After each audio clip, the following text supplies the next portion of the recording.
Graça e paz, igreja, amém? Vocês estão animados? Glória a Deus. Nós começamos semana passada a falar sobre os sinais da volta de Cristo. E hoje nós vamos terminar para a glória de Deus, amém? Deus vai nos ajudar nessa caminhada e hoje nós vamos fechar essa pregação, essa palavra. Obviamente teria muito mais a ser ministrado, mas como nós falamos semana passada, o restante que faltar, os detalhes, nós vamos ministrar no seminário de escatologia, amém? Que nós vamos fazer na igreja, e aí vamos ter tempo para minuciosamente, ver todos os detalhes da palavra a respeito da volta de Cristo, dos fins dos tempos, que não caberia fazer, senão a gente ia levar muitos domingos, Então a gente vai separar um momento especial para isso, amém? Semana passada nós começamos a ministrar em Tito 2, e eu vou começar nesse texto novamente para a gente poder orar e a partir daí a gente poder continuar onde nós paramos na semana passada. Tito 2, 11, 14. Tito 2, 11, 14 vai dizer assim: porque a graça salvadora de Deus se há manifestado a todos os homens, ensinando-nos que, renunciando à impiedade e às concupiscências mundanas, vivamos nesse presente século de maneira sóbria, justa e piamente, aguardando a bem-aventurada esperança e o aparecimento da glória do grande Deus, o nosso Senhor Jesus Cristo, o qual se deu a si mesmo por nós, para nos remir de toda a iniquidade e purificar para si um povo seu especial, zeloso de boas obras. Amém? Vamos orar. Senhor, queremos te render graça por esse dia, Senhor. Obrigada pela oportunidade de estar na sua casa, de estar na sua presença, pela oportunidade, Senhor, de ter acordado essa manhã e poder ter contato com a tua vida, com a tua palavra, Senhor. Mais um dia que o Senhor nos proporciona, Senhor, para viver a sua vontade, para cumprir o seu chamado, Senhor, e para sermos cheios da sua vida, Senhor. Que possamos abrir a nossa mente, o nosso coração, para que a tua palavra, Senhor, venha a nos tomar, nos absorver, nos transformar, nos moldar, Senhor. E principalmente, Senhor, que os nossos olhos estejam atentos para a sua volta, Senhor. Que possamos despertar, Senhor, de qualquer inércia, qualquer sono que se encontrava a nossa alma e o nosso espírito, Senhor. E que possamos ser vivificados pela tua palavra, Senhor. Para podermos, Senhor, cumprir o teu chamado até o que o Senhor venha, em nome de Jesus. Se você crê, diga amém. Então a palavra vai dizer que a graça, ela não é em vão. Por quê? Porque a graça, ela não veio apenas para nos resgatar do inferno, da morte, da condenação, mas a graça, ela vem nos ensinar. É isso que diz a palavra em Tito, e nós começamos a ministrar sobre isso na semana passada. A graça, ela vem nos ensinar a renunciar à impiedade, que é a forma com qual os ímpios vivem, e renunciar os desejos mundanos. E a graça vem nos ensinar a renunciar, então, tudo que é da carne, tudo que é desse mundo, a maneira de viver como os ímpios vivem. E ele vai dizer, para quê? Para que a gente viva esse presente século, esse tempo que nós vivemos agora, de uma maneira sóbria, de maneira justa e de forma piedosa. Por quê? Porque ele vai dizer no versículo 13, porque nós estamos aguardando algo muito poderoso. Então, enquanto nós estamos nesse mundo, aguardando algo muito poderoso, nós temos que ser a igreja justa, a igreja santa, irrepreensível do Senhor, na qual ele espera encontrar quando ele voltar, porque nós estamos aguardando a bem-aventurada esperança, o aparecimento da glória do grande Deus e do nosso Senhor Jesus Cristo, que significa o quê? A volta de Jesus. Amém? A igreja do Senhor aguarda ansiosamente a sua volta, ou deveria aguardar ansiosamente a sua volta, porque essa é a expectativa da igreja. A igreja está sendo edificada, a igreja está sendo aperfeiçoada, a igreja está sendo preparada para ser encontrada justa, santa, irrepreensível, de forma piedosa. Por quê? Porque nós aguardamos o nosso Senhor. Amém? Aguardamos a volta do nosso Senhor. E é por isso, como diz Efésios 4, nós estamos sendo aperfeiçoados para sermos encontrados na estatura do varão perfeito, amém? Porque o nosso esposo já está preparado e a igreja, a sua esposa, precisa estar preparada, amém? Então, a partir disso, nós começamos a ministrar e a falar algumas coisas sobre a volta de Cristo. Falamos lá no texto de 2 Pedro e agora nós vamos, lá para Mateus 24, que é o nosso texto base, sobre a volta de Jesus. É onde eu acabo atrapalhando a mídia, né? É assim mesmo. É porque tá um pouco calor. Tá calor, não tá? Não reclama, não. Não reclama, não. Calor é vida.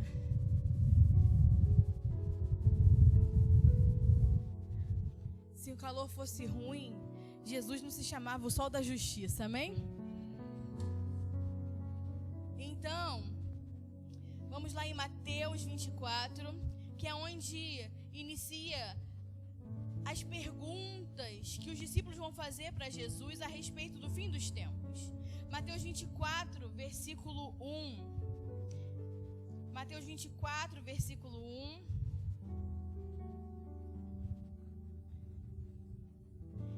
Vai dizer assim: e quando Jesus ia saindo do templo, aproximaram-se dele os seus discípulos para lhe mostrarem a estrutura do templo. Jesus, porém, lhes disse: não vedes tudo isso? Em verdade vos digo que não ficará aqui pedra sobre pedra que não seja derrubada.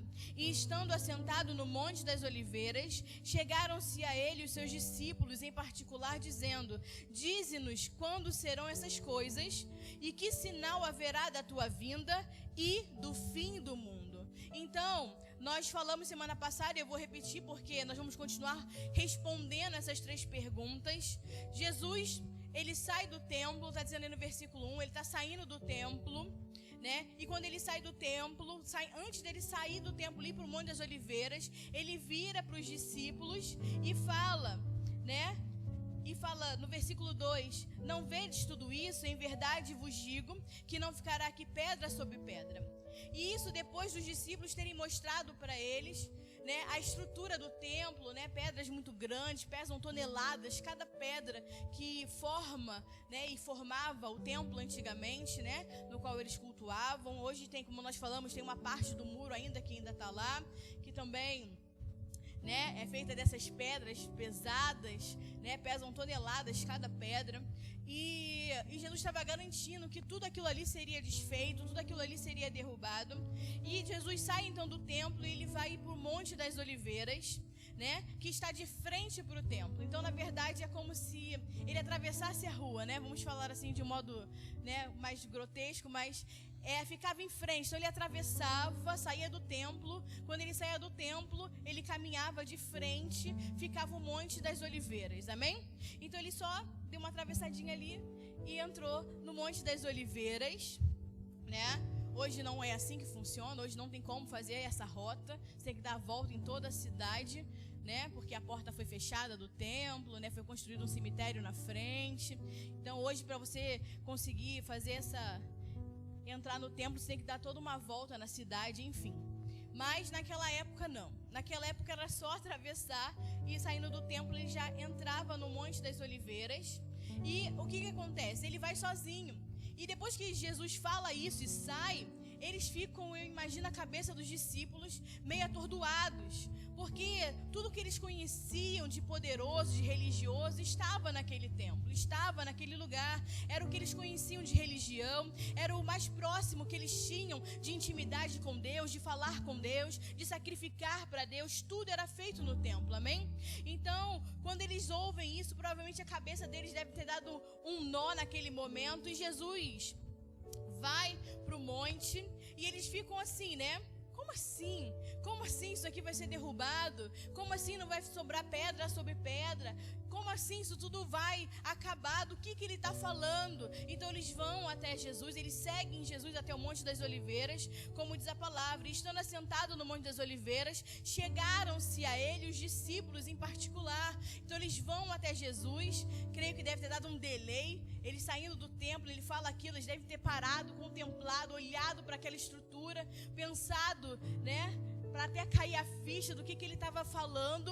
E como não conseguiram mencionar aquilo que Jesus estava falando, vão atrás de Jesus, né? Porque eles não estão juntos, ou eles chegam depois. Jesus já estava lá no Monte das Oliveiras. E aí eles vão fazer 3 perguntas, né? Quais são essas perguntas? Quando que vai acontecer essas coisas? Ou seja, né? Essas coisas que Jesus estava falando a respeito da destruição do templo, que ele fala aí no versículo 2.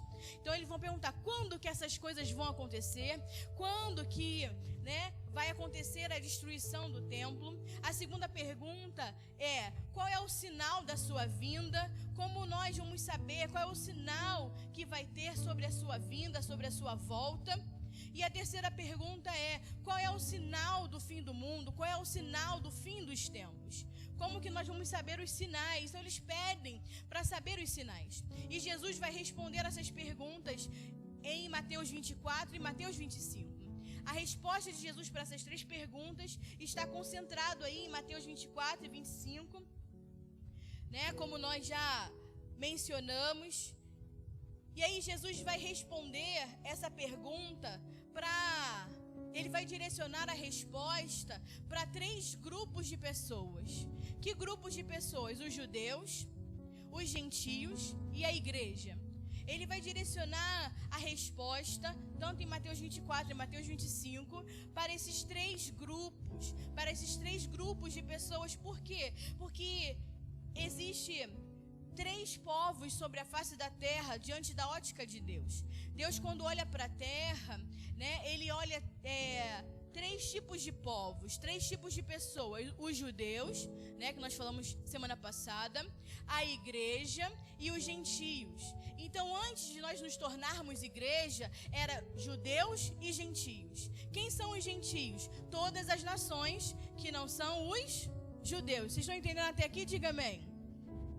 E agora quando Jesus veio, começa-se então a formação de um novo grupo, que é a sua igreja. Quem é a igreja do Senhor? Judeus e gentios, judeus e o restante da nação que confessa a Cristo como Senhor da sua vida, amém? Então, quando Deus olha o mundo, né, a separação das pessoas, então ele vê os judeus, ele vê as nações e ele vê a sua igreja, que é o povo mais importante dessa terra, amém?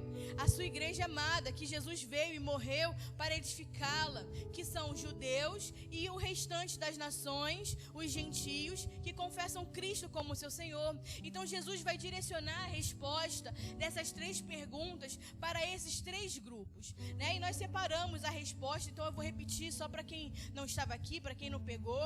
De Mateus 24, do versículo 4 até o versículo 31, Jesus está respondendo aos judeus. Jesus vai responder e direcionar a resposta dessas perguntas para os judeus. De Mateus 24, versículo 32, até Mateus 25, versículo 30, Jesus vai direcionar a resposta dessas 3 perguntas para a sua igreja. Jesus vai falar à igreja. E de Mateus 25, 31 até versículo 46, é quando encerra o capítulo 25, Jesus então vai falar às nações, vai falar para os gentios, amém? Amém? Então vamos lá, Então nós lemos, versículo 1. Então Jesus saía do templo, aproximavam-se os discípulos para mostrar a estrutura do templo. Jesus, porém, lhes disse: não vedes tudo isso? Em verdade vos digo que não ficará aqui pedra sobre pedra, que não seja derrubada. E estando assentado no Monte das Oliveiras, chegaram-se a ele os seus discípulos em particular, dizendo: então nos diz, quando serão essas coisas? Qual o sinal haverá da sua vinda? Que é a segunda pergunta. E qual é o sinal do fim do mundo? A terceira pergunta. Versículo 4. E Jesus respondendo, disse-lhes. E aí vai começar a resposta de Jesus, que começa então para os seus discípulos, que são judeus, e para os judeus. Respondendo disse: acautelai-vos que ninguém vos engane, porque muitos virão em meu nome, dizendo: eu sou o Cristo, enganarão a muitos. E ouvireis de guerras, de rumores de guerras. Olhai e não vos assusteis, porque é necessário que tudo isso aconteça, mas ainda não é o fim. E por enquanto se levantará nação contra nação, reino contra reino, terá fome, pestes, terremotos em vários lugares, mas tudo isso são o princípio das dores. Então nós já mencionamos sobre isso, e esses são os princípios das dores, esses são os sinais, né, que estão acontecendo e que todo olho pode ver e todo mundo pode ver. Pessoas que se levantam e dizem que são Cristo, né? Falei até para vocês entrarem no Google e verem quantas pessoas que realmente dizem que são Cristo nessa terra, que tem milhares de seguidores. Tem pessoas que dizem que é o Cristo, que tem igrejas abertas pelo mundo, né, e milhares de seguidores, enganando a muitos. Então ele começa a mostrar que esses são os sinais. Pessoas dizendo que é o Cristo, que vem em nome de Cristo e se intitulam como Cristo, enganando a muitos. Isso nós já vemos. Guerras, rumores de guerras, amém? Isso todo mundo consegue ver, principalmente hoje com a mídia, com a internet. Nós conseguimos ter um alcance maior dessas coisas e desses acontecimentos, né? Não precisamos nem falar, né, a respeito de nação se levantando contra nação, reino contra reino, fome. 1/3 da população mundial passa fome, pestes, né? A última agora foi a Covid, né? A última peste aí que se alastrou de forma global foi a Covid. Então isso são os sinais da volta de Jesus, mas não significa, como a palavra diz, que ainda é o fim, é o princípio das dores. E aí a gente continua dizendo, né? Então hão de entregar-vos para serem atormentados, irão vos matar, serão odiados por todas as nações por causa do seu nome. Isso também nós já vemos. Israel, ela é muito perseguida, as pessoas odeiam Israel, um país tão pequeno, com o número de judeus que habitam naquele lugar tão pequeno, porque eles são espalhados por todo o mundo, e as pessoas odeiam Israel, né? É difícil você convencer alguém a amar Israel, a orar por Israel, a orar por Jerusalém, como diz os salmistas. E aí vai dizer, versículo 10, nesse tempo muitos serão escandalizados, trair-se-ão uns aos outros, e outros serão odiados, e surgirão falsos profetas, e enganarão a muitos. Então a gente não precisa dizer que não é só no Brasil que tem falsos profetas, lá também se levanta falsos profetas, amém? Pessoas que falam em nome do Senhor, que falam em nome da sua palavra, mas são falsos profetas, enganadores. Isso nós vemos ao monte, amém? Então os sinais são muito claros, os sinais são muito óbvios. Não está oculto, não está escondido, né? Não é o que precisa ser minuciosamente esquadrinhado, não, está para todos verem, amém? Os sinais são claros para todos. E aí está dizendo aí, então, esse é versículo 14, foi onde nós paramos, não foi? Versículo 14? E esse evangelho do reino será pregado em todo o mundo, em testemunho às nações, então virá o fim. Então o que vai marcar o fim é o evangelho do reino, né, sendo pregado em todas as nações. Quando todas as nações ouvirem a respeito do evangelho do reino, então virá o fim, amém? E aí nós explicamos que diferente do evangelho da graça, que fala sobre salvação, reconciliação, você ser livre do inferno e que você precisa, né, confessar a Cristo como o Senhor da sua vida de forma individual para você se tornar a igreja corporativa do Senhor. O evangelho do reino, eu não preciso te convencer a respeito dele, ele só precisa ser testemunhado em todas as nações. Então, aonde chega a pregação do reino, ali já está pregando o reino. Então, eu não preciso te convencer a entender o reino. Eu não tenho que te convencer de você aceitar a pregação do reino, diferente da salvação. Ela só precisa ser testificada. Então, quando chegar o evangelho do reino, em todas as nações, virá o fim. Vocês entenderam até aqui? Diga amém. Glória a Deus. Então vamos começar aí do versículo então de 15 e 16, que foi onde nós paramos no 14, então vamos lá. Quando, pois, virdes que a abominação da desolação, de que falou o profeta Daniel, está no lugar santo, quem lê entenda. Então os que estiverem na Judéia, fujam para os montes. Então, quando vier a abominação da desolação, quem é a abominação da desolação? O anticristo. Então, quando o anticristo vier, quando o anticristo se manifestar, quando a pessoa do anticristo se apresentar ao mundo, como falou o profeta Daniel, no lugar santo. Que lugar santo é esse? O lugar santo é em Jerusalém, amém? É no templo que fica o lugar santo. Lembra que o templo se dividia em átrio, né? O santo lugar e o santo dos santos, né? Então o lugar santo é o templo, é onde estava a arca do Senhor, amém? Então onde fica o trono de Deus. Então o lugar santo, quando ele se apresentar naquele lugar, no lugar santo, ali em Jerusalém, então, entenda, está falando ainda para os judeus, amém? Porque lugar santo é lá. Não tem lugar santo no Brasil, não tem lugar santo na Europa, não tem lugar santo nos Estados Unidos. Está falando de Jerusalém. Então ele está dizendo, então os que estiverem na Judéia, fujam para os montes. Então, um dos sinais mais claros que antecedem a volta de Jesus é a manifestação do anticristo. É a manifestação da pessoa do anticristo, né? O que significa anticristo? A palavra anticristo não quer dizer que ele vem pregar contra Cristo, que ele vai falar contra os cristãos, que ele vai, né, falar contra Cristo. Na verdade, a palavra anticristo significa aquele que vem tomar o lugar de Cristo, dizendo que é o próprio Cristo. Então o anticristo, ele não vem com um discurso, né? Na verdade, dizendo que contra Cristo, né, uma palavra satanista, nada disso.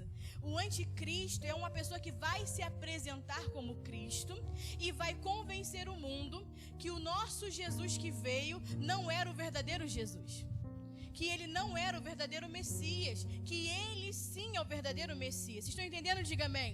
Então ele vai se apresentar como Cristo, ele vai se apresentar como Messias, como um ungido de Deus, dizendo que Cristo, né, que nós cremos, acreditamos, não veio em carne, que aquele era um falso Cristo, que ele é o verdadeiro. E se você ainda estiver aqui nesse tempo, significa que você já está vivendo a grande tribulação. Porque quando o anticristo se manifestar, quando acontecer isso, quando você vê a abominação da desolação, que é a pessoa do anticristo se manifestando, significa que se iniciou a grande tribulação e se fechou o período da graça. O período da graça que nós vivemos hoje, essa oportunidade, né, que Jesus nos deu, que o Senhor nos deu, de conhecê-lo, de confessá-lo, de crescer na sua vida, de fazer a sua obra, esse momento se cessa. Esse momento se cessa, como nós falamos, com o rapto da igreja vencedora. E aí inicia-se a grande tribulação.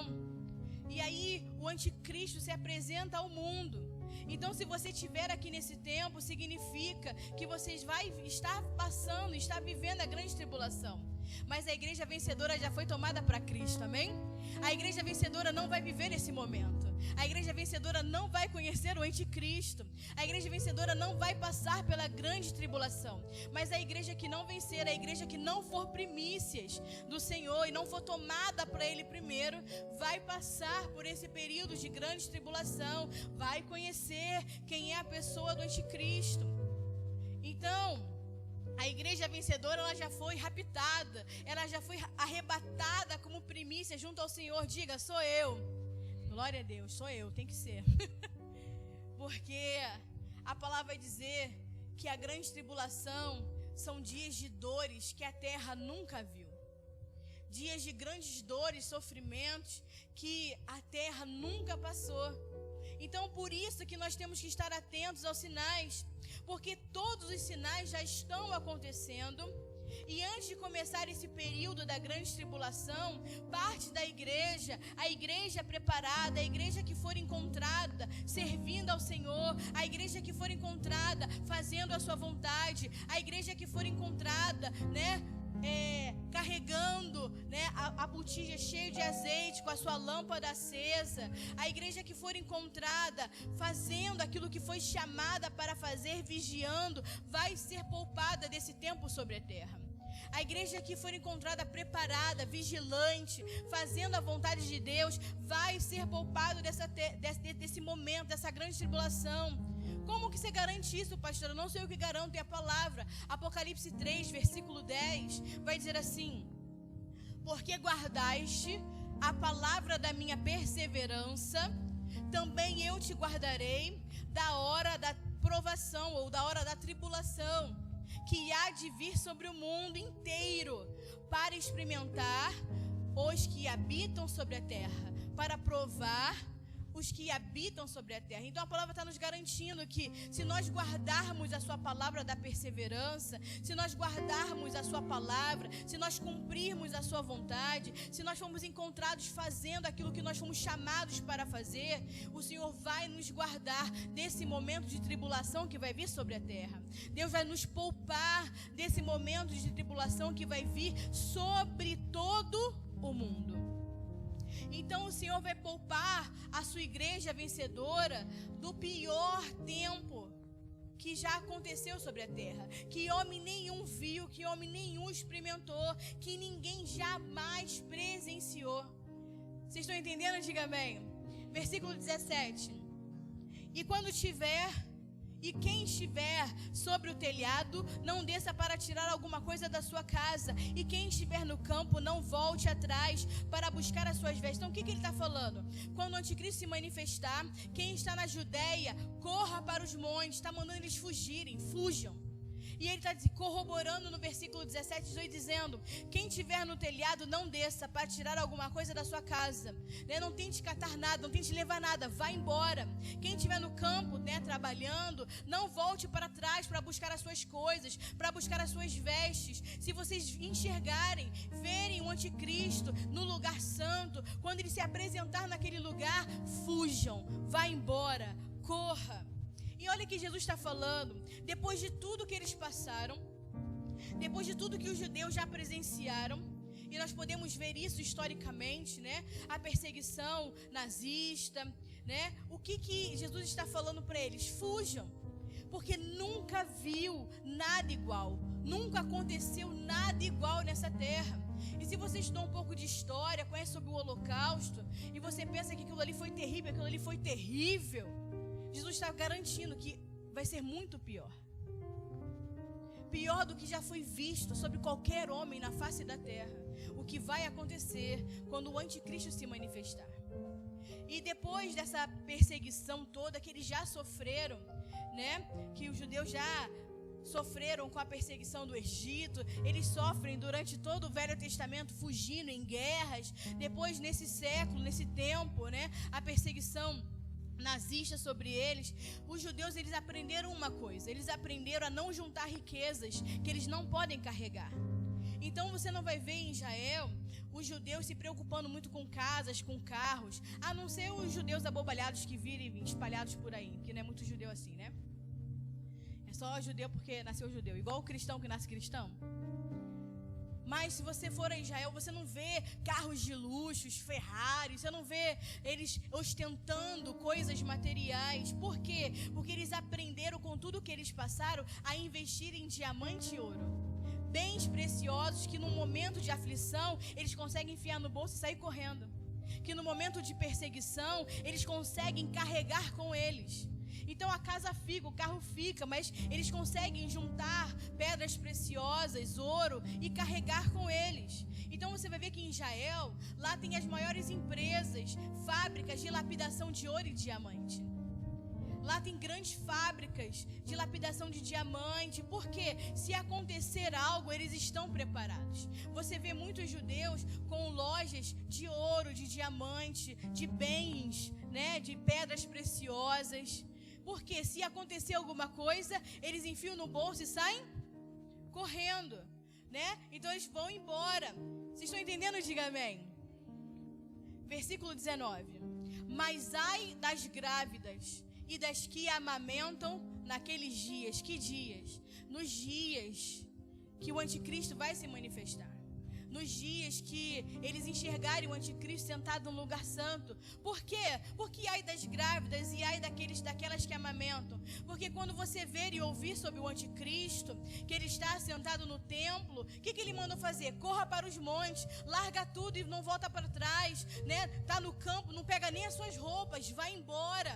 Quem está no telhado nem desce para casa, já bate em retirada. Então olha o que Jesus está falando, é algo muito sério. Ai das grávidas, por quê? Porque como você corre grávida?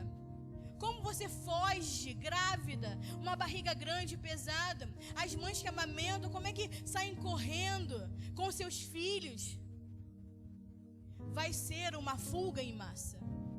Vai ser um período de fuga em massa. Eles vão ter que fugir para não serem mortos, para não serem dizimados sobre a terra. E aí, versículo 20: e orai para que a vossa fuga não aconteça no inverno e nem no sábado. Por quê? Porque diferente de nós, eles guardam o sábado, né? O Shabá.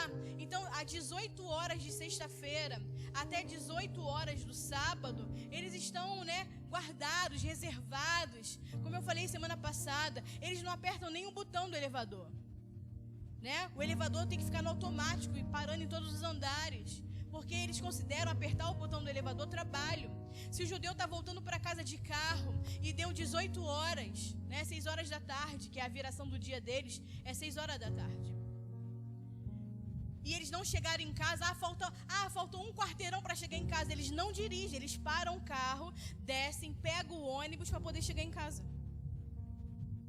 Eles não dirigem, está faltando um quarteirão, está faltando só um pouquinho. Eles não dirigem, eles param o carro, estacionam, largam o carro e pegam o ônibus, né, para poder terminar a volta, para poder chegar em casa. Vocês estão conseguindo compreender? Por quê? Porque eles vivem debaixo da lei, eles guardam o sábado. Então o que Jesus está falando? Ore então, para que a vossa fuga não aconteça no inverno e nem no sábado. Por quê? Porque o inverno lá é muito frio. No deserto chega a fazer de menos 20, 30, 50 graus negativos no inverno, no deserto. E a maior parte lá é desértica. Então imagina, eles correndo, fugindo, nesse frio, não carrega nada, não pode carregar nada. Então eles falam, então ore para que não aconteça, para que o anticristo não se manifeste no inverno, porque senão vocês vão morrer congelados. E nem no sábado, por quê? Porque vocês não vão correr, porque vocês guardam o sábado. Vocês não fazem nada, não apertam nem o botão do elevador. Imagina uma corrida e uma corrida boa, né? Então Jesus está falando, então certifique, ore para que isso não aconteça. Então isso não é para nós, amém? Nós não guardamos o sábado, né? A gente não guarda nenhum dia, na verdade, né?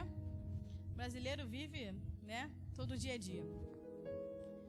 Então não está falando para nós, não está falando para a igreja do Senhor, amém? Está falando para os judeus. Então Jesus está aconselhando, esteja em oração. Por quê? Porque o anticristo, se manifestar no inverno e no sábado, vocês não vão ter para onde correr. E ai das grávidas que amamentam. Imagina uma grávida com o filho no colo, correndo no deserto, no inverno, num sábado. Já é. Então Jesus está falando, ora para que isso não aconteça nem no inverno e nem no sábado. Vocês estão entendendo? Diga amém. Versículo 21. Porque haverá então grande aflição, como nunca houve desde o princípio do mundo até agora. Haverá grande aflição, como nunca houve desde o princípio do mundo até agora, nem tampouco há de haver. E se aqueles dias não se fossem abreviados, nenhuma carne se salvaria, mas por causa dos escolhidos serão abreviados aqueles dias. Então olha o que Jesus está falando. Vai vir uma grande aflição, que nunca houve desde o princípio do mundo, e nem tampouco há de haver. Então quer dizer que está falando, depois que essas coisas passarem, né, depois que eu for, não adianta acharem que as coisas que vão acontecer, como aconteceram com os judeus, é alguma coisa. Porque também não é comparado ao que aconteceu até os dias de hoje. O que vai vir não é comparado nem o que eles já passaram, nem o que eles passariam. E aí ele está dizendo para eles, né, E aqueles dias, se esses dias do quê? Da grande tribulação, dessa perseguição, não fossem encurtados, não fossem abreviados, não ia sobrar uma carne. Nenhuma carne se salvaria. Então olha, que eles já enfrentaram Hitler, enfrentaram a Babilônia, enfrentaram o Egito, enfrentaram muitas coisas. Jesus está falando, vocês vão enfrentar uma aflição como vocês nunca viveram. Vão enfrentar uma aflição que vocês nunca viram. E Daniel 12:1 vai dizer assim, né? Depois que vocês anotem para referência, eu vou dizer só o que para a gente ganhar tempo. Daniel 12:1 vai dizer que eles vão passar por um tempo de angústia como eles nunca passaram. Daniel já estava dizendo, né? Porque o livro de Daniel, ele é um livro bem escatológico, ele fala sobre o fim dos tempos, né? Ele tem uma revelação, né, de Jesus e do final dos tempos. E Daniel 12:1 vai dizer que eles vão passar por uma angústia que eles nunca viveram. Zacarias 14, o livro de Zacarias também é um livro profético, escatológico. Zacarias 14:1-2 vai dizer assim, vai dizer que todas as nações vão se juntar contra Jerusalém. A palavra vai dizer em Zacarias, né? 14:1-2 vai dizer que a cidade de Jerusalém vai ser tomada, as casas serão saqueadas, as mulheres serão forçadas, ou seja, serão violentadas. Metade da cidade será levada em cativeiro e a outra metade do povo será poupado. Por quê? Porque Jesus falou que os tempos seriam abreviados, senão toda a carne seria morta. E só vai ser poupado a outra metade, por quê? Porque Jesus está dizendo, se eu não abreviar o tempo das coisas, se eu não apressar o tempo das coisas, o que significa? Se eu não apressar a minha volta, porque ele vai abreviar voltando, então se eu não abreviar a minha volta, não ia sobrar o quê? Nenhuma carne se salvaria. E Zacarias vai dizer que metade vai ser levada em cativeiro, e a outra metade só vai ser o quê? Poupado, porque Jesus disse que serão abreviados os dias, porque senão todos morreriam. Jesus volta para poder cessar essa guerra final. Jesus volta para poder dar um fim a essa grande tribulação. Então Jesus volta, né? A palavra vai dizer que ele volta, né? Em Apocalipse 19, no versículo 11 ao 21, se você depois puder ler, vai falar de Jesus, né? Vai falar que ele está sentado no cavalo branco, né? Lindo, os olhos de fogo, né? Toda aquela coisa linda. E vai falar que ele vai voltar junto com o seu grande exército, que é a sua igreja vencedora, amém? E nós voltamos com Cristo para essa batalha final aí, para encerrar esse período aí de grande tribulação, para pelejar contra as nações a favor de Israel, a favor daqueles que ficaram durante esse tempo. Vocês entenderam até aqui? Diga amém. Versículo 23. Então, se alguém vos disser, eis aí o Cristo está aqui ou ali, não lhes dei crédito, porque vão surgir falsos cristos, vão surgir falsos profetas, e farão tão grandes sinais e prodígios, que se for possível, enganariam até os escolhidos. Esses escolhidos ainda não está falando da igreja, está falando dos judeus, da parte que Jesus vai ser separada por Deus, né? Para que eles não para que os escolhidos são aqueles que não vão ser mortos durante a grande tribulação. Então ele está dizendo, né? Vai chegar falsos cristos, falsos profetas, e eles vão fazer grandes sinais e prodígios, que se fosse possível, enganaria até os escolhidos. Então, entenda, se disserem, ali está o Cristo, não acreditem. Sabe por quê? Porque é dessa forma que eles serão atraídos até o anticristo. Jesus está alertando eles. Por quê? Porque eles não creem em Jesus. Eles não creem que Cristo já veio. Eles não creem no Messias. Eles não creem, né, que Jesus veio como nós. Então entenda, eles ainda estão aguardando o Messias. Eles ainda estão no aguardo que o Messias venha para governá-los, para trazer paz. Eles ainda esperam, né, o ungido de Deus. Nós já cremos que Jesus veio, amém? Nós não podemos ser enganados com pessoas que dizem ser o Cristo, porque nós cremos no nosso Cristo, nós cremos que Ele já morreu, que Ele já ressuscitou, né, ao terceiro dia, que Ele está sentado no trono, que Ele já governa sobre todas as coisas. Então esse discurso não vai nos enganar. Esse discurso, né, de pessoas que dizem que é o Cristo não pode nos enganar. E é por isso que a igreja ela é enganada de outra forma. Como que a igreja é enganada? Pelos falsos profetas. Ela é enganada com o quê? Com os falsos mestres, como Paulo vai nos advertir, de pessoas que vêm falar de um evangelho distorcido, falar aquilo que alimenta a sua alma e não aquilo que vem aperfeiçoá-lo, um evangelho, né, que parece verdadeiro e confortável e bom, mas na verdade é um evangelho falso. Então a igreja nunca vai ser enganada com um falso Cristo, mas ela é enganada com falsos profetas, com pessoas que manifestam sinais. Por isso que os sinais estão aí para aqueles que creem. Mas os sinais não é base para a edificação da igreja. A edificação da igreja é feita com Cristo, com a verdade do Evangelho, com a palavra. É a palavra que edifica a igreja, não são os sinais. Porque infelizmente há falsos profetas que sim, manifestam os grandes sinais, mas nos últimos dias vai fazer como diz lá em Mateus 7, aparta-te de mim porque eu não te conheço.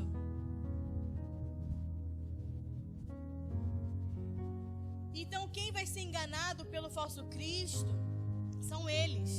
Por eles não crerem em Cristo, eles vão crer no anticristo. Porque ele vai se apresentar como Cristo.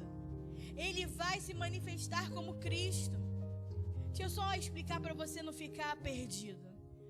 Na grande tribulação vai aparecer o anticristo e ele vai ser uma espécie de governador. Vou chamar assim, tá? Um governador geral. Os países continuam tendo seus presidentes, seus reis, mas vai se apresentar uma pessoa que vai organizar tudo, amém? Uma pessoa que vai trazer a solução, né, para a fome, que vai trazer solução para a escassez financeira, que vai trazer uma solução de uma paz. E a palavra vai dizer que ele vai se apresentar como esse governador, que vai trazer solução para o mundo todo, onde todo mundo vai aceitá-lo, vai aceitar a visão dele, né, que a gente vai conhecer como a paz mundial. Aonde vai ter a apresentação de uma única moeda. Tudo que a gente está vendo por aí, amém? Tudo se encaminhando por aí. Os governos falando de uma moeda única, os blocos, né, de governos se formando. E vai ter um que vai encabeçar isso, ele vai ser aceito por todos, até pelos judeus. Onde vai ter uma paz mundial. E aí ele vai governar, e ele vai se assentar em Jerusalém. E o seu governo será estabelecido lá. E a palavra vai dizer que durante um período de tempo, eles vão estar em paz, mas é uma falsa paz. Pastora, quando eles vão notar que é o anticristo, que não é o Cristo verdadeiro? A palavra vai dizer em Daniel, que depois que ele manifestar os sinais, vai vir o falso profeta, vai manifestar sinais, vai comprovar que ele é o Cristo. A palavra vai morrer, vai dizer que nesse período de acordo de paz, ele vai ser acometido por uma enfermidade, ele vai morrer e ele vai ressuscitar. Por isso que vão achar que ele é o Cristo, porque ele vai morrer e ele vai ressuscitar. E quando ele ressuscitar, ele já ressuscita, né? A palavra vai dizer com o diabo ali incorporado nele, né? A besta que sai do mar, como diz Apocalipse, entra nele. Esse espírito, né, do diabo, Satanás mesmo, entra nele e ele ressuscita. E vão achar, oh, é o Cristo. Ele morreu, ressuscitou. Então o outro era falso. Esse morreu, esse ressuscitou e não foi embora, ele está aqui. Está governando, está assentado no trono. Só que o que vai acontecer? Quando ele se assentar no trono, já depois que ele ressuscita, né, já com o diabo no corpo dele, o que ele vai fazer? Daniel vai falar que assim que o Satanás tomar posse, né, o espírito, né, do Satanás entrar nesse homem, e ele se assentar no trono novamente para continuar governando, ele vai cessar os dízimos e as ofertas. Ele vai proibir os judeus de oferecerem sacrifícios ao Senhor. Porque o diabo não recebe dízimos e ofertas. A única coisa que o diabo não recebe é dízimos e ofertas. Deixa eu te falar uma coisa. Quando você dizima e oferta, é a maior comprovação que Deus está naquele lugar. Porque o diabo não recebe dízimos e ofertas. É a única coisa santa que ele não toca. Então ele recebe adoração, ele recebe louvor, ele finge que ora em línguas. Mas uma coisa que o diabo não recebe é dízimos e ofertas. Porque são coisas consagradas ao Senhor. E Ele não pode tocar em nada consagrado. E a palavra vai dizer em Daniel que Ele vai cessar os dízimos e as ofertas. Quando ele cessar as ofertas no templo, quando Ele não receber mais dízimos e ofertas, o que vai acontecer? Os judeus vão despertar. Então esse não é o Cristo. E aí vai vir o pior dia sobre a vida deles. Aí entra esse tempo de terror que Jesus está falando. Aí vai vir a perseguição, aí vai ver toda essa desolação vai vir sobre eles, porque eles não vão mais aceitá-los, eles vão rejeitá-los. E agora o acordo de paz, essa falsa paz acaba. E então ele começa a persegui-los para matá-los. Vocês estão entendendo? Diga amém. Então entenda, nós como igreja temos que fazer tudo o que é possível, tudo o que é necessário para não estarmos aqui nesse tempo. Por quê, pastora? Senão também seremos perseguidos assim como eles. Porque que cristão vai reconhecer outro Cristo, a não ser o nosso Senhor? E a palavra vai dizer para nós, versículo 25, como diz aí, 25 ao 27. Eis que eu vou-lo tenho predito. Portanto, se vós disserem, eis que ele está no deserto, não saias. Eis que ele está no interior da casa, não acrediteis. Porque assim como um relâmpago sai do oriente e mostra até o ocidente, assim será a volta do Filho de Deus. Então Jesus está acreditando, está alertando, não acreditem. Mas qual é o problema? Eles não creem que o Cristo que veio é o Cristo. Jesus está falando, não acreditem. Eu estou dizendo, eles vão dizer, está no deserto, não saia. Ele vai dizer no interior da casa, não acredite. Por quê? Porque como um relâmpago que sai do oriente para o ocidente, assim vai ser a vinda do Filho de Deus, assim vai ser a vinda do Filho do Homem. Então não creia. Mas qual é o problema? Eles não creem em Cristo. Eles não creem na palavra. Eles não creem o que está escrito no Evangelho de Mateus. Eles não creem. Então, quando nós estamos, aquilo que nós estamos lendo, estudando e nos guardando e nos alertando para ficarmos atentos aos sinais, para eles isso é nada. Jesus falou, desenhou. Mas para eles é nada, porque eles não creem. E quando o anticristo se manifestar, eles vão crer que é o Cristo. Farão uma aliança com Israel. Farão uma aliança de uma falsa paz. Eles vão achar que é paz, mas é uma falsa paz. Porque tem tempo para começar e tempo para acabar. Até eles começarem a ser perseguidos e mortos. E a palavra vai dizer, como nós lemos, e não serão todos mortos, porque Jesus vai encurtar o tempo. Para quê? Para que os escolhidos, não morram, senão todos morreriam. Versículo 29. E logo depois da aflição daqueles dias, o sol escurecerá, a lua não dará a sua luz, e as estrelas cairão do céu, e as potências do céu serão abaladas. Esse é o final da grande tribulação. Então, depois de tudo que eles passarem, de toda a perseguição e morte, as casas sendo assaltadas, as mulheres, sendo machucadas, as grávidas, as crianças morrendo. É o fim, não.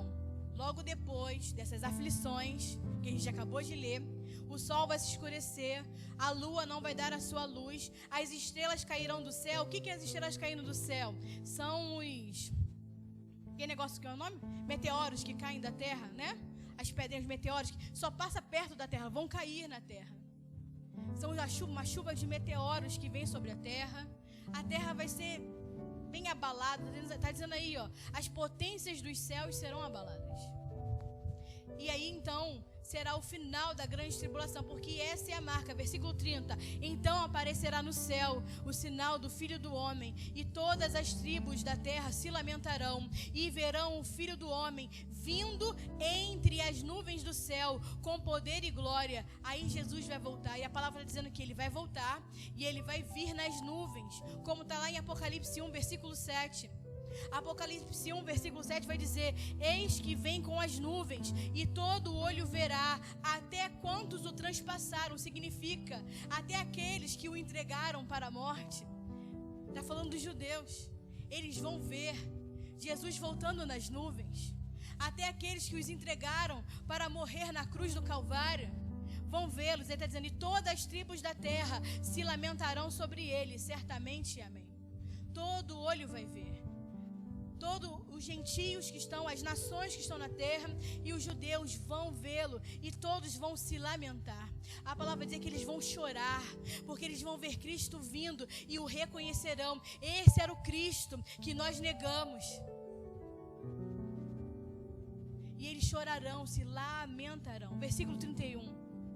E ele enviará os seus anjos com rijo de clamor de trombeta, os quais se juntarão os seus escolhidos desde os 4 ventos até a outra extremidade do céu. Então, os escolhidos judeus serão ajuntados. Quando Jesus descer, voltar, antes dele acabar e exterminar com as nações que subiram para guerrear contra Jerusalém, ele vai tirar os seus escolhidos, né?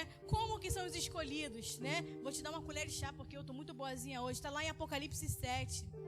Apocalipse 7, do versículo 2 e 3, vai dizer que...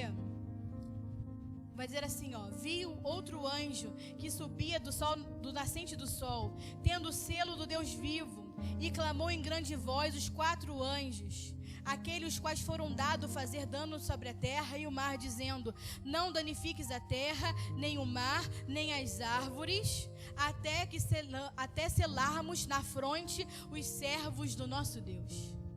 Então aqui nesse momento, né, quando vier essas calamidades, que vão sair 4 anjos para poder fazer dano à terra, ao mar,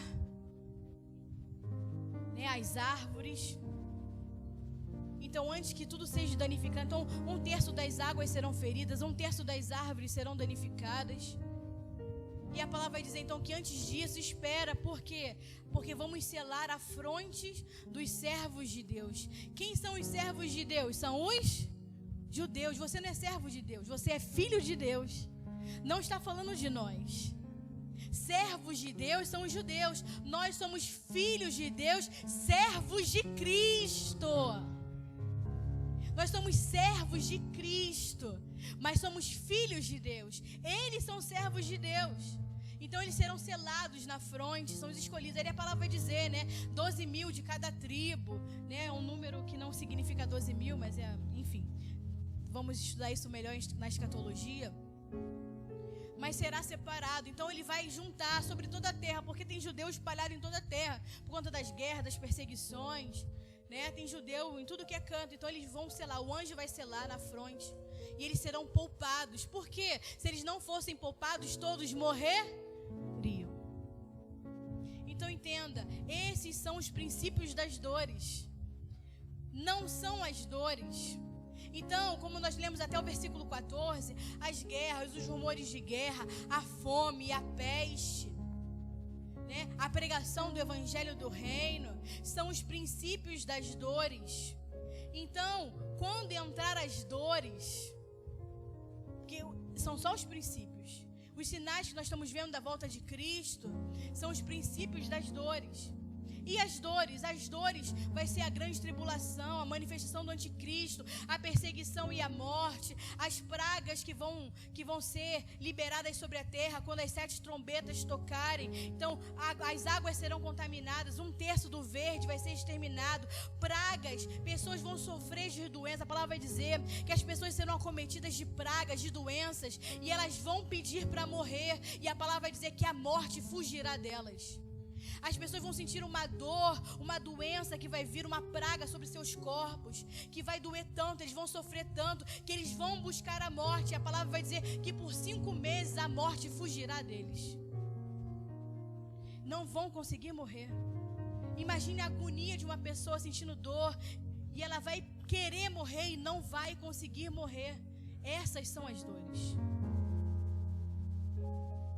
Será um tempo de calamidade. Pastor, e quando acontecer tudo isso, acabou? Não. Porque a palavra vai dizer que depois da aflição desses dias, o sol, se apaga, a lua não dá a sua luminosidade, as estrelas vão cair do firmamento. Aí sim virá o Filho do Homem. Aí sim Jesus Cristo aparece nas nuvens. Aí sim Ele vai mandar o anjo juntar os seus escolhidos que foram selados na testa. Entenda, a igreja que não está atenta aos sinais, a igreja que não vive em Cristo, a igreja que não vive por Cristo, tem grandes chances de viver essas dores na terra juntamente com os judeus e as nações. Essa história que Jesus vai tomar a igreja toda para o céu e não vamos passar por isso é uma mentira. A palavra é clara, só os vencedores estarão com eles. Só aqueles que forem encontrados vigiando, só os que forem encontrados preparados, fazendo a vontade de Deus, vai ser poupado, como nós lemos lá em Apocalipse 3:10. Só esses que guardaram com perseverança a palavra, que viveram por Cristo, que viveram em Cristo, que viveram para fazer a sua obra, que viveram para cumprir a sua vontade, vão ser poupados desse tempo. E o resto da igreja, pastora, vai passar pela grande tribulação. Alguém tem que te contar isso. Porque esse falso evangelho que estão pregando, que a igreja é preciosa, que a igreja é amada, é sim. Mas foi dado à igreja a oportunidade de vencer. Foi dado a oportunidade da igreja de fazer a vontade do Senhor. Foi dado a oportunidade para a igreja amadurecer. Ela que não quer. E ficam pregando, não, a igreja vai ser poupada. E outros que pregam, a igreja vai passar por toda a grande tribulação. Não, querido, uma parte vai passar, mas a igreja vencedora, a igreja que é primícia, os que forem encontrados vigiando, preparados, serão poupados desse tempo. E eu tenho que te alertar sobre o fim de tudo. Eu tenho que te contar a respeito disso. O desejo do nosso coração, e nós preparamos a igreja durante esses anos, é para que a igreja não fique, para que você seja um vencedor, para que você seja uma primícia, para que você seja encontrado vigiando, para que você esteja atento aos sinais, para que você seja encontrado preparado, fazendo a vontade do Senhor. Mas tem muitos que não querem. E aqueles que não querem vão passar a grande tribulação, vão passar pelas dores, vão passar pelos sofrimentos, vão passar pelas pragas, vão passar pela mão do anticristo. E diferente dos judeus, não estão selados, não serão poupados, serão perseguidos, serão mortos.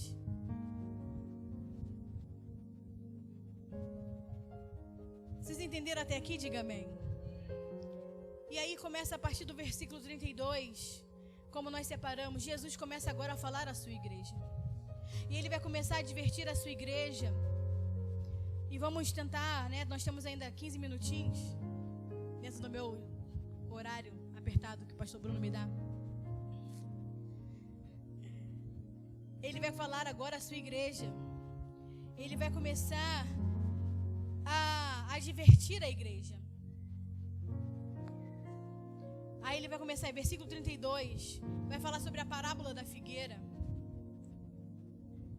Como nós falamos. Então ele vai começar a falar à igreja até Mateus 25:30.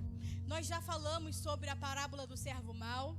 Nós já falamos que está no final de Mateus 24. Já falamos sobre a parábola das 10 virgens. Já falamos sobre a parábola dos talentos.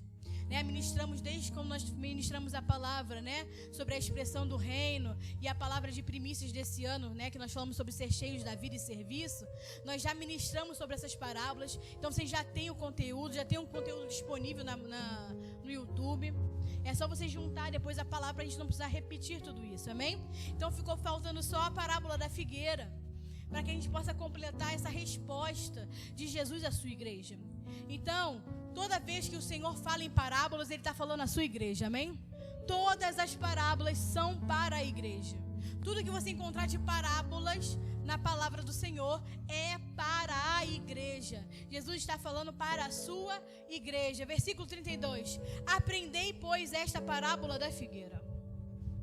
Quando já os seus ramos se tornam tenros e brotam folhas, sabeis que está próximo o verão.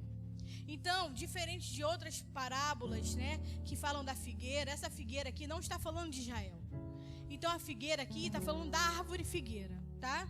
É porque tem uma tendência de você associar a figueira a Israel. E só tem uma parábola que ele fala, que ele compara a figueira a Israel.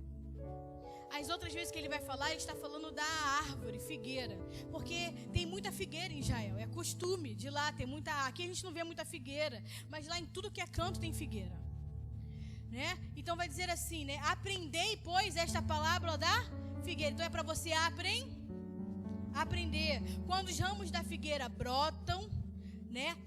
Os galhos ficam tenros e brotam as folhas, sabe-se que está próximo o verão. Então, quando os ramos da figueira brotam, quando começa a nascer as suas folhas, você sabe que está próximo o verão.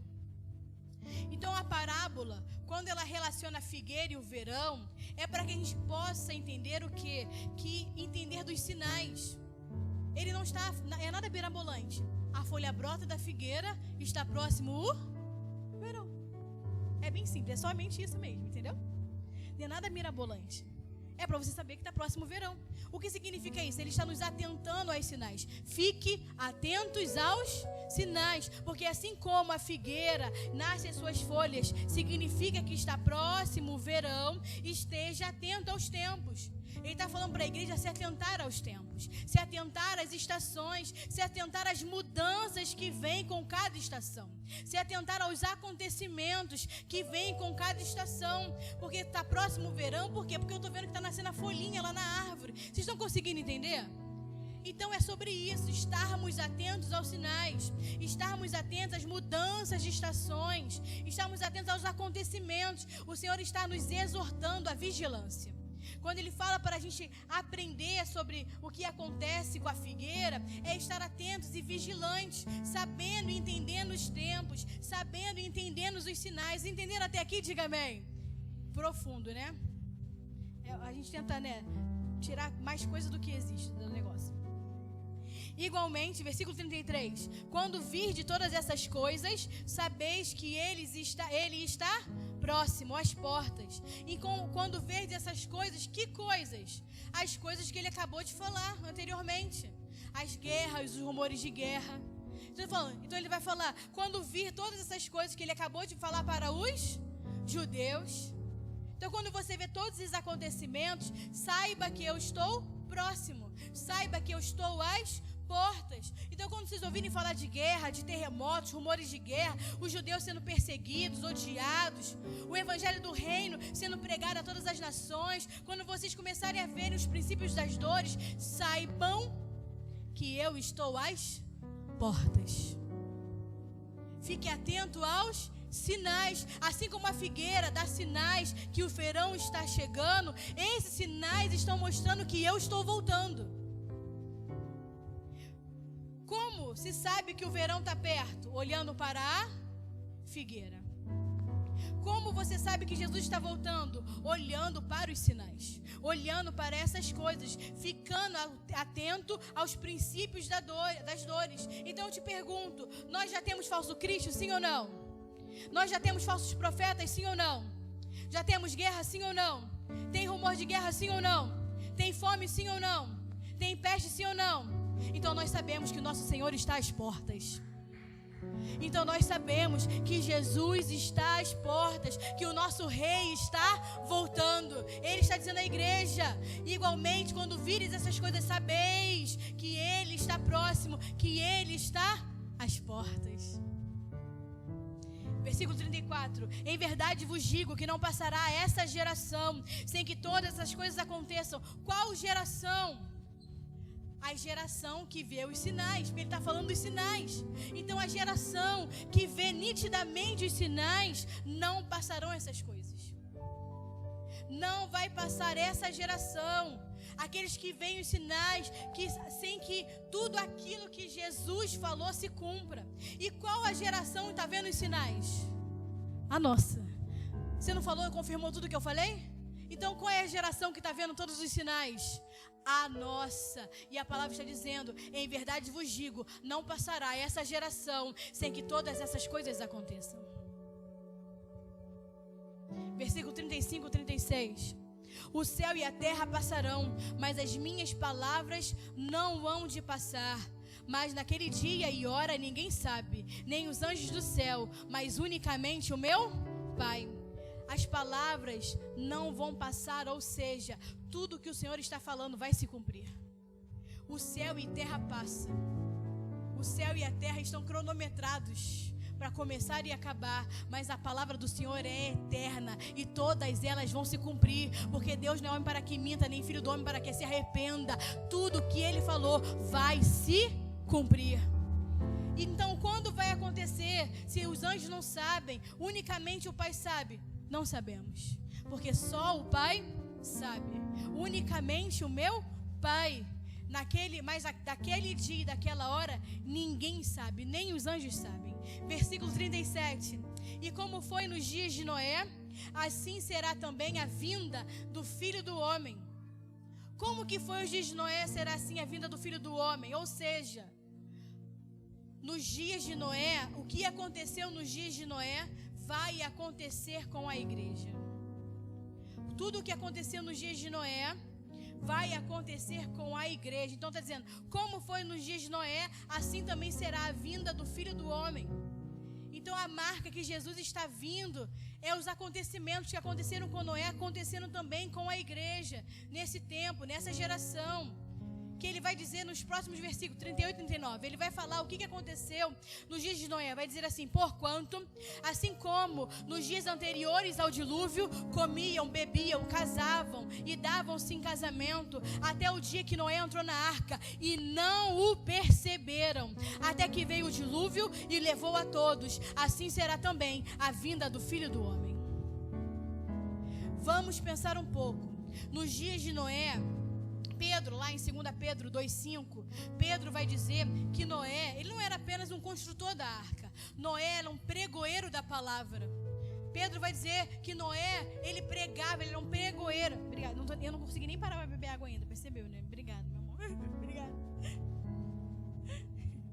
Noé, ele é um pregoeiro da palavra. Então Noé não só construía a arca. E quando ele construía a arca, ele anunciava o dilúvio. Ele alertava o povo que viria o dilúvio. Noé construiu a arca no seco. Não tinha chuva, não tinha lago, não tinha mar. Imagine ele construir uma arca. Ele levou anos construindo aquilo. Sem água, sem nada, sem nenhum temporal para o povo ficar, olha aí, ó, será que é o que Noé está falando? Nada acontecia. O povo achava que ele era maluco. Ele construía a arca e ele dizendo que vai vir um dilúvio, para eles estarem preparados, para eles estarem alertas. Mas a palavra está dizendo que eles comiam, bebiam, casavam, se davam em casamento. Entenda, o problema não é comer, beber, se casar, não é isso. É o que significa isso. A certeza é que as pessoas achavam que ele era louco, eles ignoravam Noé. E a palavra vai dizer então, o que significa? Que eles continuavam vivendo as suas vidas. Significa comer, beber, casar e dado em casamento. Significa pessoas que não estavam preocupadas com a palavra de Deus.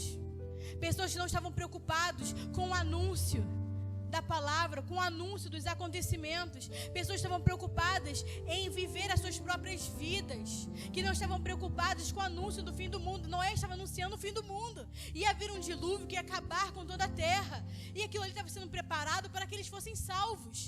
E eles rejeitaram a salvação, acharam que Noé estava ficando doido da cabeça, e eles continuavam vivendo as suas vidas. Noé anunciando o dilúvio e as pessoas vivendo a própria vida, vivendo pelos seus prazeres, vivendo fazendo as suas próprias vontades, sem se preocupar com o dia de amanhã, assim como se vive hoje. Assim como os ímpios vivem e assim como infelizmente a igreja vive hoje. As pessoas anunciando, Jesus está voltando, e você fala, há quanto tempo a gente está ouvindo que Jesus está voltando? Há quanto tempo a gente está ouvindo que o Messias vem? Desde que eu entrei para a igreja, eu ouço que Jesus volta. Ele está para voltar tem 2000 anos, e cadê ele? Mas mal sabiam eles que o dilúvio estava perto, como muitos não sabem que Jesus está às portas. Como eles não sabiam que o dilúvio estava chegando, muitos serão pegos de surpresa, porque não estão atentos aos sinais, não estão atentos ao que Jesus falou à igreja. Fiquem atentos a esses sinais, fiquem atentos às mudanças, porque eu estou às portas. Ele está muito perto do que muitos imaginam. Então você pode estar me ouvindo aqui agora falar da volta de Jesus e o seu interior está, mas eu ouço isso há muito tempo. E o seu interior está, mas é só mais uma pregação. E eu te digo, você pode ter seus planos, você pode se preocupar com as suas coisas, mas o maior plano que você deveria ter, a maior preocupação que você deveria ter é ser arrebatado por um Senhor, é ser um crente vencedor, é ser tomado como primícias, é reinar com Cristo. Esse deveria ser o plano principal da sua vida. Nada de errado em você fazer planos, nada de errado em você programar a sua vida, mas maiores são os planos de Deus. Você deve estar atento ao calendário de Deus. Você deve estar atento aos sinais do Senhor. Ele está às portas. O que nós estamos fazendo aqui, pastora? Nós estamos construindo a arca. Nós estamos construindo a arca, porque a arca é a tipologia de Cristo e da sua igreja. Nós estamos aqui construindo a arca, e quem estiver dentro da arca vai se salvar. Nós estamos aqui anunciando o evangelho que salva, que restaura, que reconcilia, mas um evangelho que te chamou para ser cheio de vida, para servir ao Senhor, para estar atento aos sinais, para ser encontrado fazendo a vontade de Deus. Então, para a gente fechar, eu tenho um recado para aqueles que estão servindo ao Senhor. Continue servindo ao Senhor, porque você está no caminho certo. Continue servindo ao Senhor. Eu fiquei olhando no final de semana, nós tivemos, as células, teve a mega célula da família, teve a primeira célula da casinha, teve o Conexão Jovem lá em Guaratiba, e tem pessoas que os líderes deram células, as equipes deram suas células. Tem células que são maiores, células que são menores, mas isso não importa, irmão. O que importa é continue pregando o evangelho, continue fazendo a obra, continue servindo ao Senhor. Você está no caminho certo. Servir a Jesus Cristo é o caminho certo. Permaneça servindo a Jesus, sirva ao Senhor, mesmo que você gaste toda a sua vida com isso. Não pare, não desista, porque você está no caminho certo. Como diz a palavra lá em 1 Coríntios 58, seja firme, constante, inabalável, abundante em toda boa obra, porque a recompensa vem do Senhor. O Senhor vai recompensar aqueles que o servem de todo o coração, aqueles que gastam a sua vida para servi-lo. Você está no caminho certo. Pode ter um monte de gente que vai te falar: para com isso, você está gastando a sua vida, você está perdendo o seu tempo, você poderia estar fazendo algo melhor. Não dê ouvidos. Você está fazendo a melhor coisa que você poderia fazer nessa terra, é servir ao Senhor, é dedicar a sua vida ao Senhor. As pessoas vão falar: você está perdendo a sua vida. Não, não, não, você está ganhando a sua vida, porque a palavra vai dizer que aqueles que buscam a própria vida irão perdê-la, mas aqueles que perdem a sua vida por amor a Cristo vão ganhá-la eternamente. Esses verdadeiramente que encontram a vida, a verdadeira vida está no Senhor, está em servi-lo, está em fazer a sua vontade. Esse é o caminho. Você é um servo de Jesus Cristo. Não importa o que vai acontecer, não importa o que vão dizer, continue fazendo exatamente o que o Senhor te chamou para fazer. Continue construindo a arca, continue alimentando os servos, continue salvando vidas, continue levando a palavra de salvação, de vida, de resgate, de reconciliação, assim como Noé fez. Ninguém acreditava em Noé, mas o dilúvio veio. As pessoas podem não acreditar em você, mas Jesus está voltando, e isso não muda o fato de Jesus estar voltando. Pregue o evangelho, seja oportuno ou não, pregue a palavra da verdade, porque assim será a vinda de Jesus. Como nos dias de Noé, as pessoas vão estar mais preocupadas com si mesmas, elas vão estar preocupadas mais com a sua vida, elas vão estar mais preocupadas com seus afazeres, mas vai chegar uma hora que vai começar a primeira gota de chuva e a porta da arca se fecha. Porque vai ser de repente, Não se sabe o dia nem a hora. Vai ser como no piscar de olhos, e a porta da arca vai se fechar. E deixa eu te dizer uma coisa, não foi Noé que fechou a porta da arca, foi o próprio Deus. Ele fechou a arca pelo lado de fora. Sabe por quê? Porque quando começou a chover, você acha que o povo correu para onde? Quando começou a ter enchente, a água subir, você acha que o povo correu para onde? Logo despertaram e falaram: ih, o Noé não estava doido não, vamos para lá. Mas quando chegaram lá, a porta já estava fechada. Você acha que Noé não ia abrir a porta? Você acha que Noé não ia, alguém batendo lá, não ia tentar abrir a porta? Mas Deus fechou a porta por fora, porque acabou o tempo. Imagina, deixa eu te falar uma coisa. Nós não servimos a Deus por emoção, nós servimos a Deus por decisão. Não espere ficar emocionado. Só para a gente fechar, vou terminar de ler os versículos. Versículo 40 até o 44.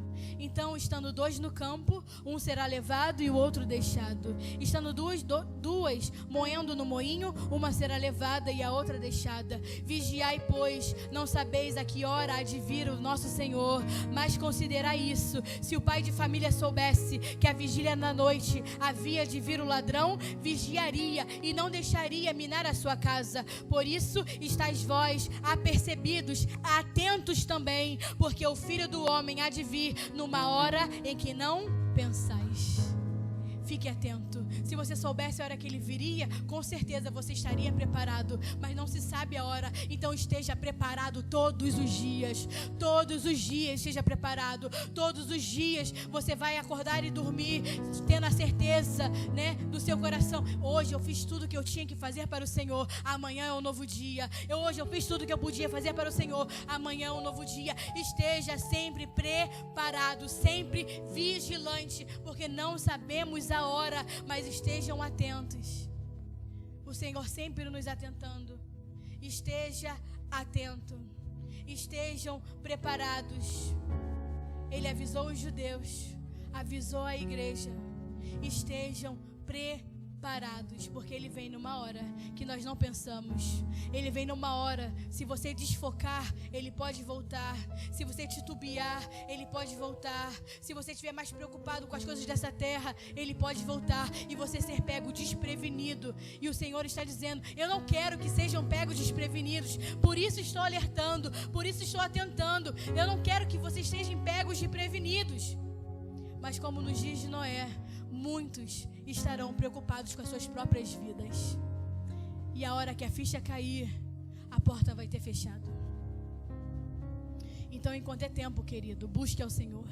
Enquanto é tempo, busque pela sua vida, busque conhecê-lo mais, busque fazer a sua vontade. Esteja preparado. Fique de pé, igreja. Fique de pé, porque os sinais estão aí. Assim como a figueira mostra que o verão está vindo, os sinais estão mostrando que Jesus Cristo está à porta. Ele mesmo falou: fique atento a esses sinais que eu acabei de falar. Assim como eu alertei a eles, fique atento aos sinais. Porque quando vocês verem os sinais acontecendo, significa que eu estou às portas. Não é a pregação de uma igreja, não é o pastor que está falando, não é a pastora que está falando. O próprio Jesus falou: se vocês verem esses sinais acontecendo, estejam atentos, porque eu estou às portas.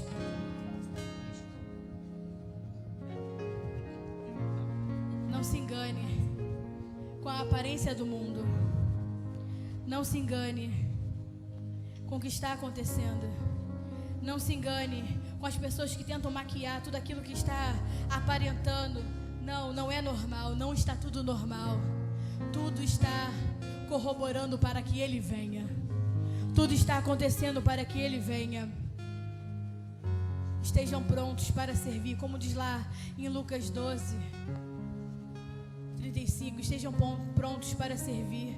Conserve suas lâmpadas acesas.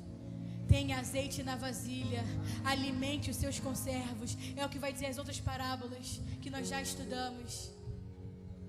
E ele continua: seja um servo fiel, seja um servo prudente, não esconda os seus talentos. viva para o Senhor, amém? Vamos orar. Feche seus olhos. Senhor, colocamos nossa vida diante de Ti. Que possamos estar com nossos olhos abertos. Que nossos ouvidos possam estar atentos ao Teu Espírito. Que possamos, Senhor, ser guiados em toda boa obra, para sermos encontrados vigilantes, preparados, fazendo a Sua vontade, Senhor.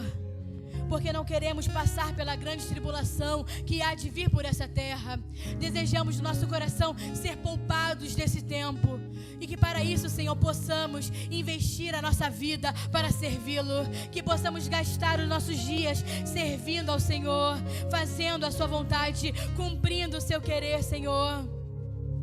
Possamos, Senhor, em nome de Jesus, ser uma igreja de servos, ser uma igreja que serve, uma igreja cheia de vida, pronta para servir, Senhor. Que não sejamos tomados como os hipócritas, Senhor, que dizem que são servos, mas não servem. Que possamos ser verdadeiramente servos de Jesus Cristo.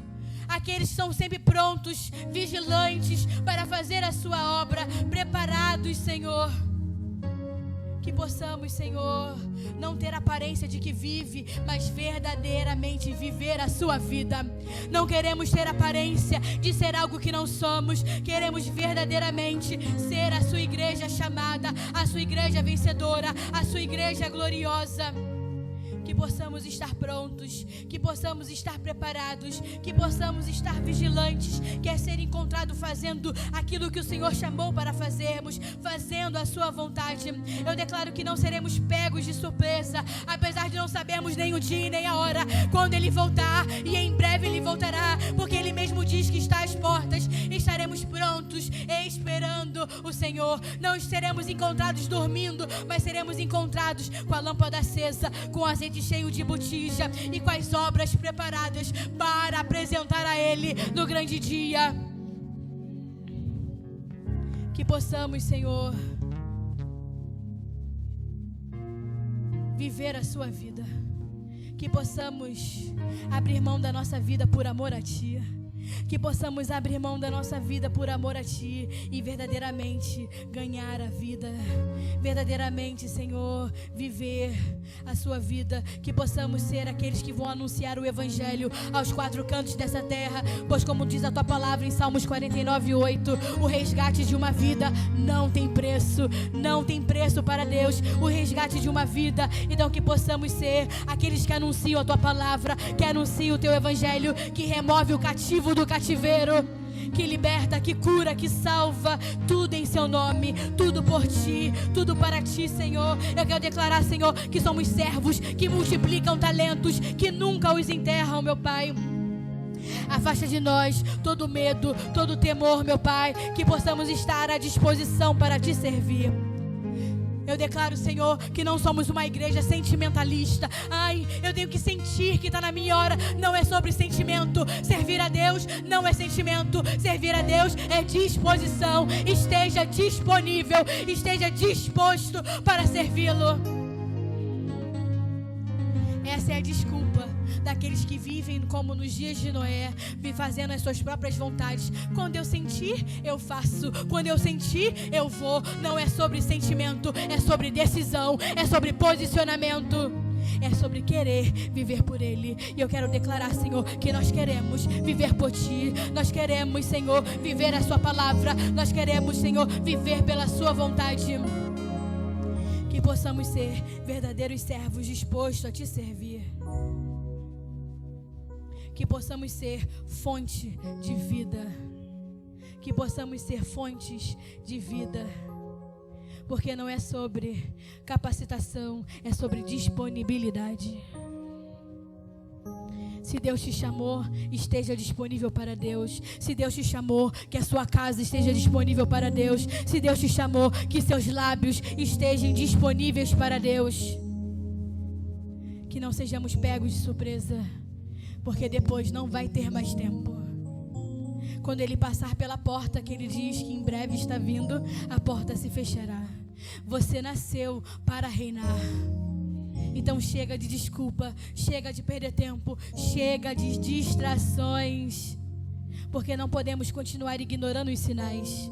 Não podemos continuar ignorando o que Deus está falando conosco. Não podemos continuar ignorando aquilo que está para que todos vejam. Os sinais estão aí. Aí vem o nosso esposo, que possamos sair ao seu encontro. Bem-aventurados os servos que forem encontrados vigiando quando ele voltar.